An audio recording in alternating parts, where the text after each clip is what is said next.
ichki infrastrukturasi bo'yicha savollar bo'lsa, bemalol pastdagi nomerlarga bog'lanib qo'shimcha ma'lumotlar olishingiz mumkin. Aka, xohlasangiz yuring, bitta to'lov grafiklari bo'yicha tushuntirib o'taman. Yaxshi. Hozir men sizga aynan M6 bo'yicha bizga yaratilgan imkoniyatlar bo'yicha to'liq tushuntirib o'taman. Ko'rishingiz mumkin, bu boyagida sizlarga aytib o'tgan Fincom leasing kompaniyamizni asosiy grafiki bo'ladi.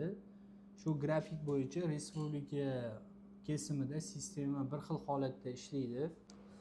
O'rtoqlar, xuddi shu tushuntirib o'tgan tariflarim bo'yicha avtokredit tarifida avtomobilni xarid qilgan mijozimiz bor. Hozir mijozimiz bilan qisqacha suhbat olib boramiz. Assalomu alaykum. Xush kelibsiz. Charchamayapsizmi? Rahmat, o'zingiz yaxshimi? Hop, bizning avtosalonda ko'rsatilgan xizmatlardan mamnunmisiz? Mamnunmiz. Bizga juda yoqdi mashina. Minib ko'rsatilganda ham juda yoqdi. O'zi Bular bu kishimizning akalari, o'zlarining o'g'illari Koreyada ekan, Koreyadan keladigan o'g'illar uchun ushbu avtomobilni xarid qildilar. Endi qisqa qilib aytganda o'g'illari dadalari uchun olib berdi desa ham bo'ladi. Xudo xolasa duolarda eslab turasizlar hammanglar. Akamizga ham avtomobil muborak bo'lsin. Yaxshi kunlarga haydasinlar. Sizlarni ham ushbu avtosalonni kutib qolamiz. Kelinglar, sizlarga ham eng qulay tariflarda avtomobilga yordam beramiz. juda tez ishimizni ham bitirib berdilar. Assalomu alaykum Haval avtomobillari kuzatuvchilari. Bugun sizlar bilan Haval M6 ni 3 ta pozitsiyasini to'liq ma'lumotini berishga harakat qilaman. Shu ko'rib turganinglar Haval M6 modelini 2-pozitsiyasi hisoblanadi. Aynan bu pozitsiyamizni avtomobilning 3-pozitsiyasidan yoki 1-pozitsiyasidan qanaqa farqlari bor, qanaqa funksiyalari bor, bu bo'yicha sizlarga to'liq tushuntirib o'tishga harakat qilaman. Ushbu ko'rib turgan Haval M6 modelilar 1.5 turbina dvigatel bilan jihozlangan bo'lib, 143 ta ot kuchiga ega. Ko'rishingiz mumkin, avtomobilimizning ballonlari 17 quyma diskali ballonlardan tashkil topgan bo'lib, ushbu avtomobilimizni xarid qilgan mijozimiz avtomobilni ballonni ham almashtirishi shart emas. Hop, mashinamizni oldiga to'xtaladigan bo'lsak, avtomobilimizning to'liq uzunligi 4 metr 67 sm bo'ladi. Bu degani saloni ancha keng avtomobil hisoblanadi degani. Ko'rishingiz mumkin, oldi abrisovkalarimiz to'liq akvaprint qilingan.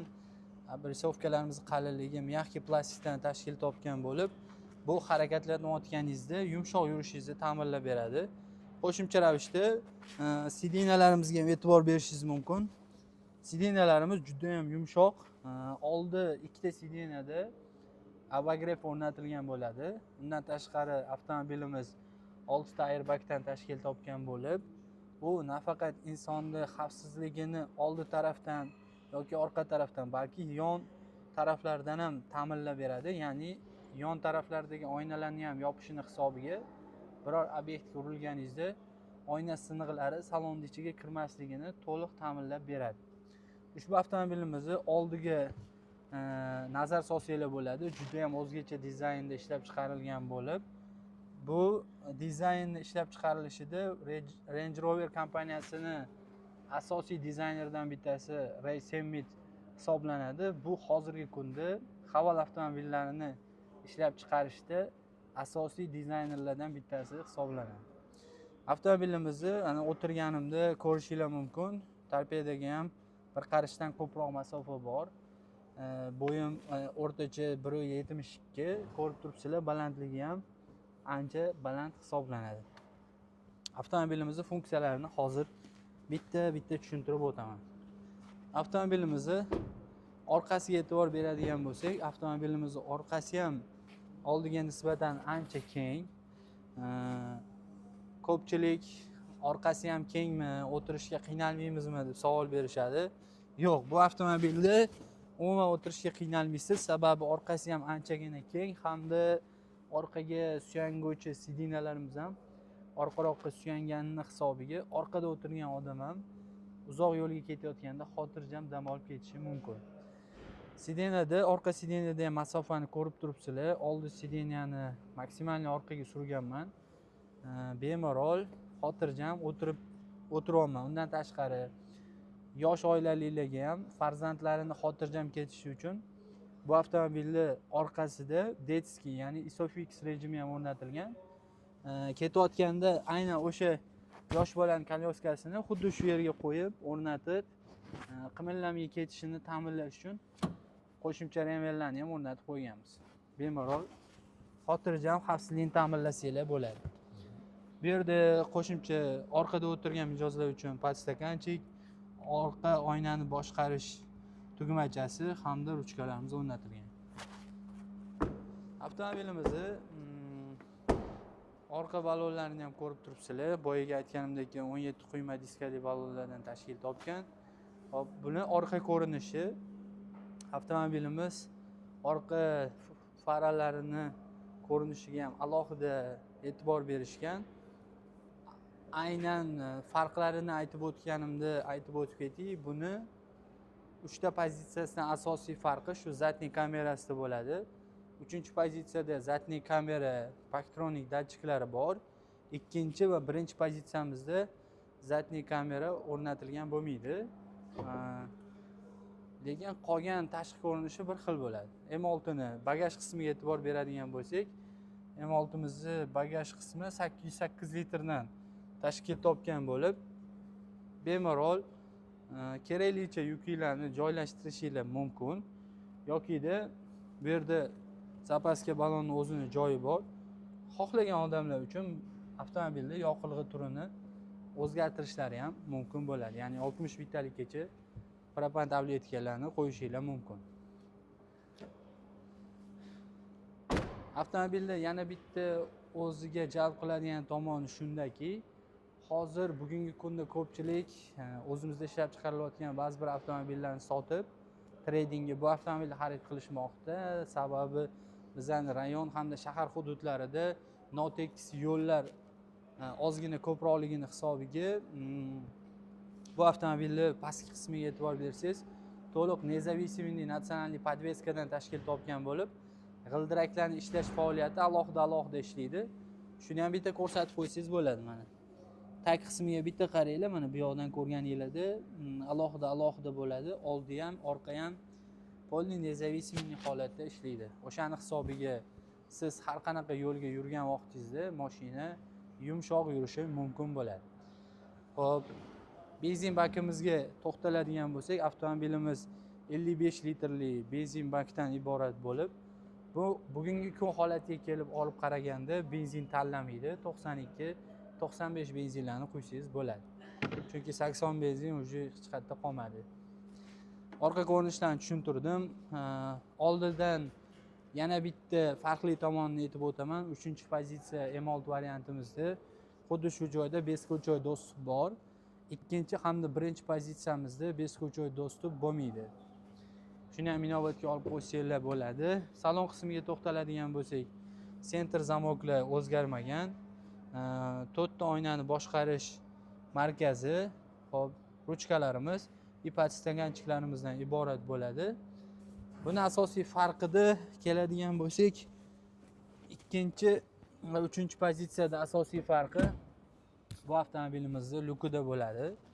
Avtomobilimizga e'tibor bergan bo'lsanglar, bu 2-pozitsiya bo'lgani uchun luk joylashtirilmagan. 1-2-pozitsiyamizda Hal M6da luk bo'lmaydi, 3-pozitsiyamizda luk bo'ladi. Undan tashqari yana nimalar bo'lmaydi deydigan bo'lsak, 1-2-pozitsiyada cruise control bo'lmaydi. Shunda o'rtacha hisobda olib qaraydigan bo'lsak, 1-2 hamda 3-pozitsiyalarning orasida 6 ta narsasida farqi bor. Birinchisi, oldi tumanlik fara bo'lmaydi, luk bo'lmaydi 1-2da. Bundan tashqari besko'choy dostуп bo'lmaydi, zadniy kamera hamda paktronik datchiklari hamda ko'rsatib o'tganimdek cruise control rejimi bu avtomobillarimizda bo'lmaydi. Hop, 3-pozitsiyamizda shu aytib o'tgan narsalarimiz hammasi bo'ladi. O'shani ham ko'rsatib o'tsangiz, albatta ko'rsatib o'taman. Hop, hozir bu avtomobilimizni funksiyalarini asosiy 2 ta oldi sideniyalarda podogret bor. Qo'shimcha sport, eko, standart rejimlari bor.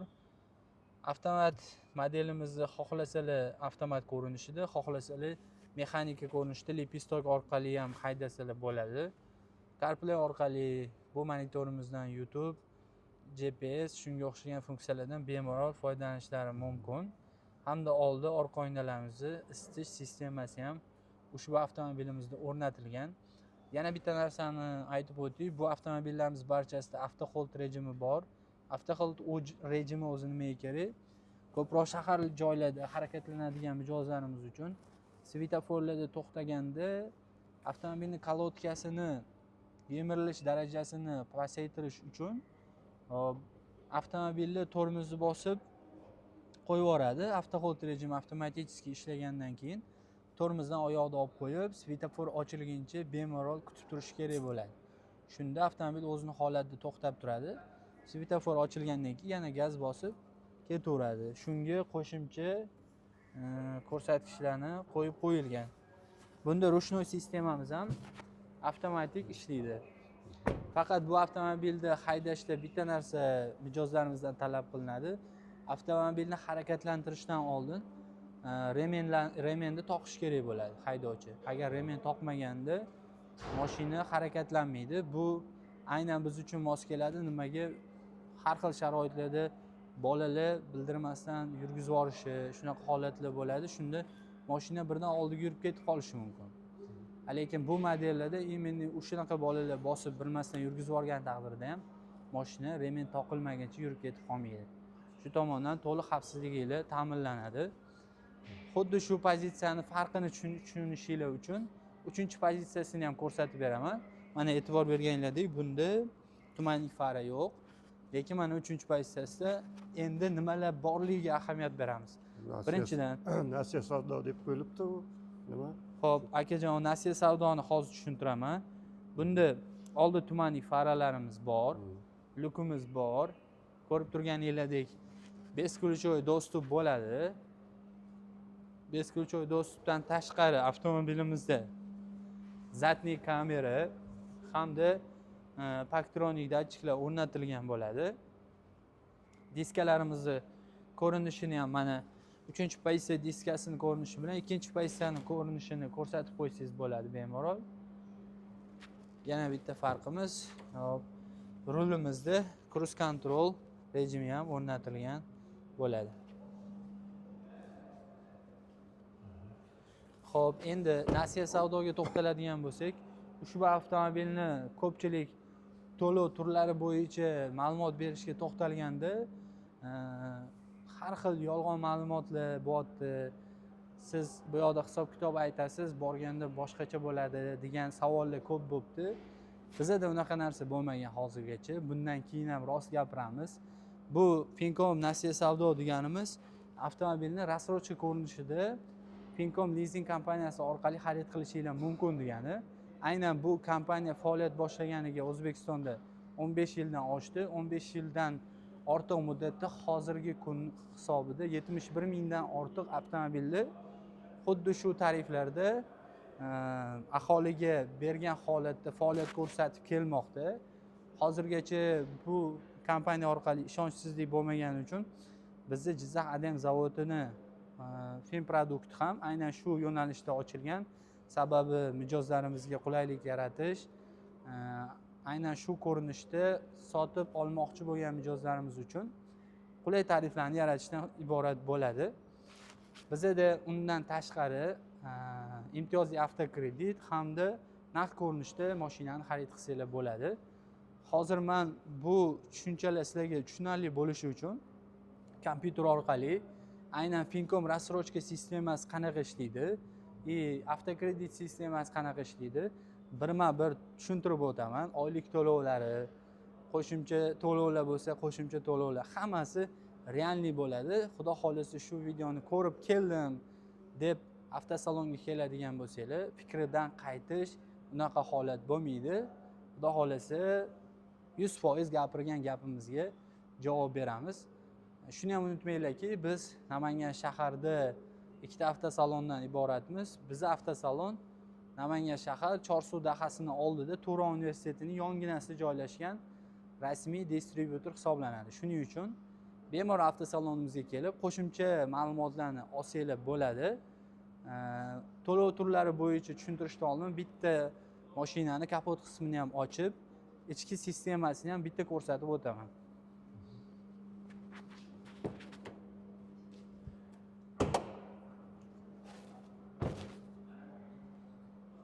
Avtomobilimizni kapot qismini ko'pchilik Xitoy ekan degan gaplar bo'ladi, lekin bu avtomobil Xitoy bo'lgani bilan bu kuzov qismiga otsenkovniy metal ishlatilgani uchun o'rtacha 10 yildan 12 yilgacha davlatlar kesimida garantiya beriladi.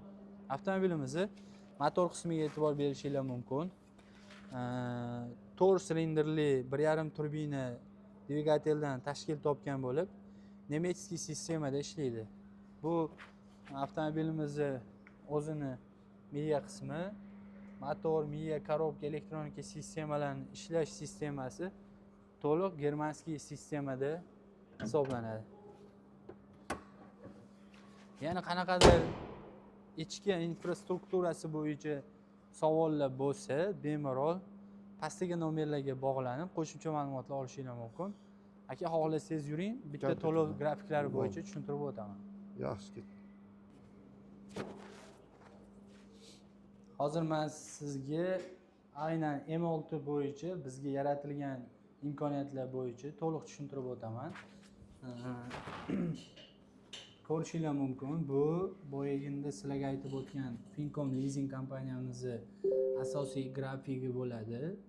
Shu grafik bo'yicha respublika kesimida sistema bir xil holatda ishlaydi.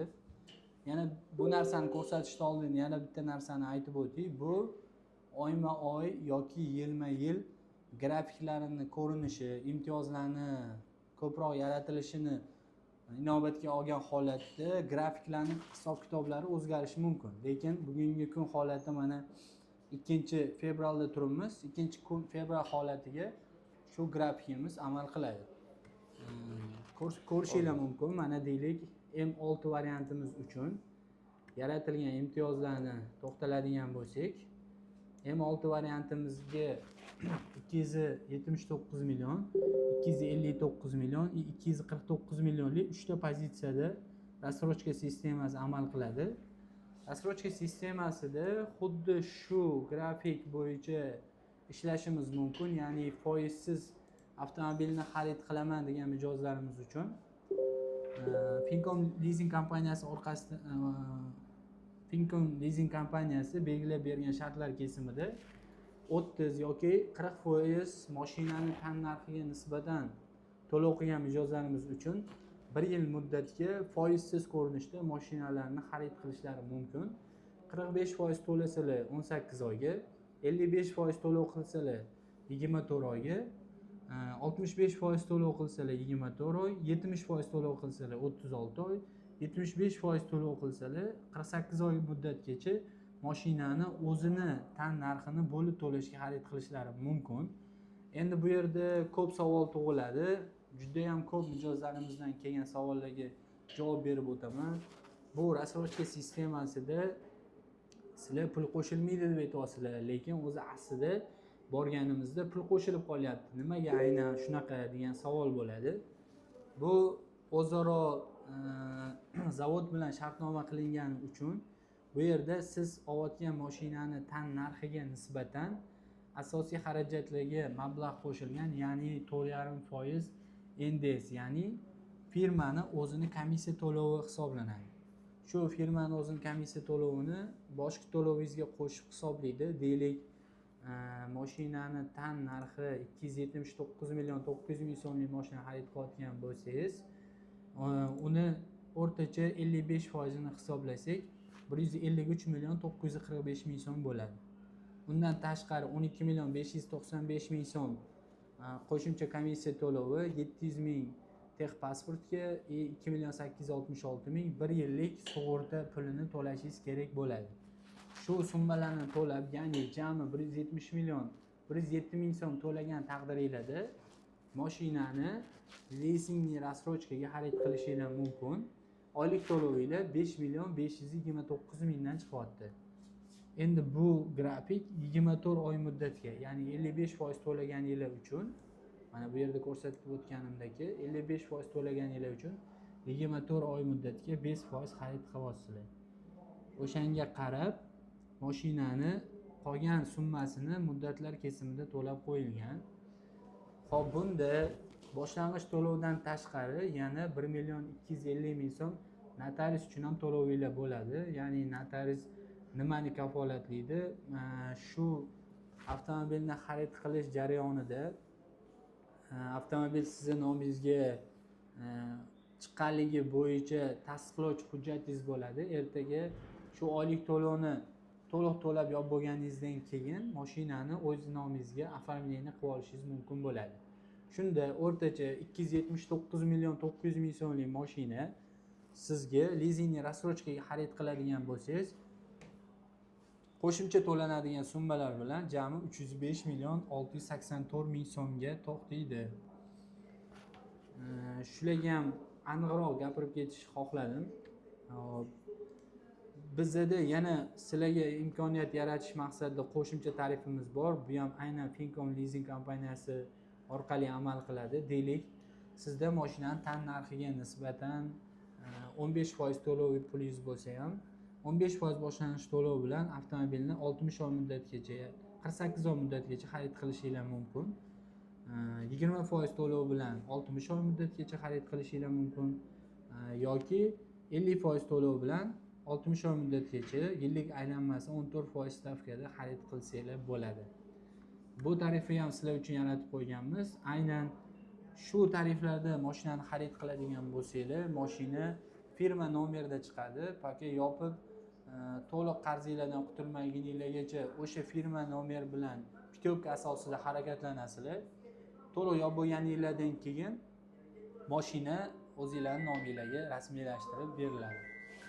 Hop, endi M6 ni xarid qilish bo'yicha yana sizlarga qo'shimcha tariflarni tushuntirib o'taman. Bizda qo'shimcha tarzda avtokredit tarifimiz ham mavjud. Bugungi kunda ushbu avtomobil M6 avtomobilimiz uchun aynan shu kunlarda mashinaning tan narxiga nisbatan 15 million so'mgacha mijozlarimiz uchun skidka ketyapti.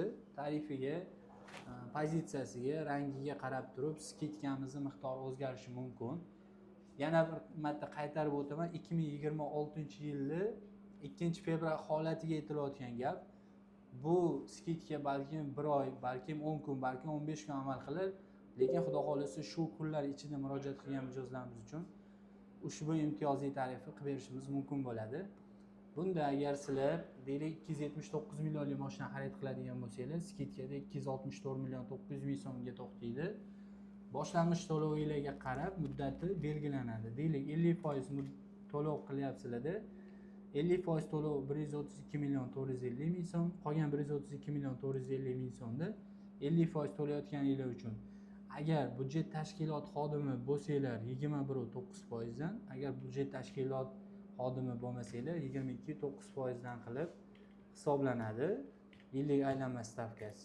Deylik, bu aynan shu tarifni 12 oyga rasmiylashtirmoqchisizlar. 12 oyga rasmiylashtiradigan bo'lsanglar, biza mashinani sizlarga imtiyozli tarifda qilib berganimiz uchun mashinani tan narxini shu qo'shilayotgan protsentga qo'shib hisoblaganimizda jami summani mana bu yoqda ko'rishingiz mumkin. 281.132.000 so'mga to'xtayapti. Ya'ni 279.900.000, ya'ni 280 millionlik mashinani 1.132.000 so'm qimmatiga olgan bo'lasizlar. Lekin buni bitta yaxshi tomoni, mashina o'zingizlarning nomingizga chiqadi, hech qanaqa notarius hujjat qilishinglar shart bo'lmaydi.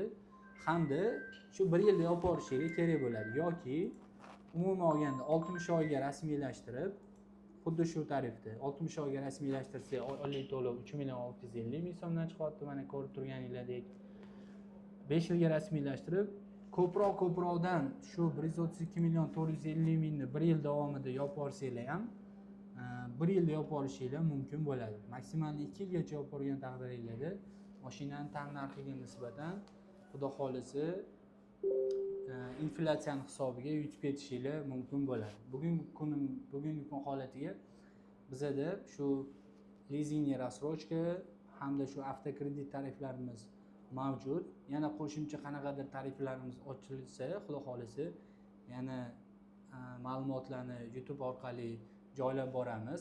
Aynan shu kanalda ko'rib borishinglar mumkin bo'ladi. Sizlarga yana qanaqa imkoniyatlar yaratib berishimiz mumkin, sizlarga qanaqa tariflar ochilsa qulayroq bo'ladi, kommentariyada taklifinglarni bildirib ketsanglar bo'ladi.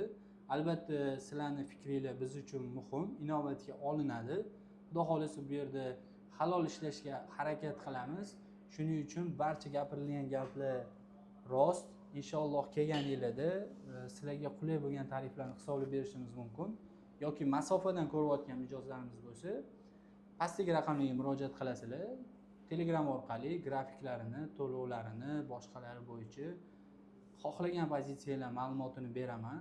Hech qachon xijolat bo'lmayman. Shu bemalol o'sha vaqtimga qarab turib bitta hammaga inshaalloh to'liq ma'lumot berishga harakat qilaman. Yana qo'shimcha qanaqadir ma'lumotlar kerak bo'lsa, kommentariyaga yozib qoldiringlar. O'shanga asosan batafsil ma'lumotlarni yoritib borishga harakat qilaman.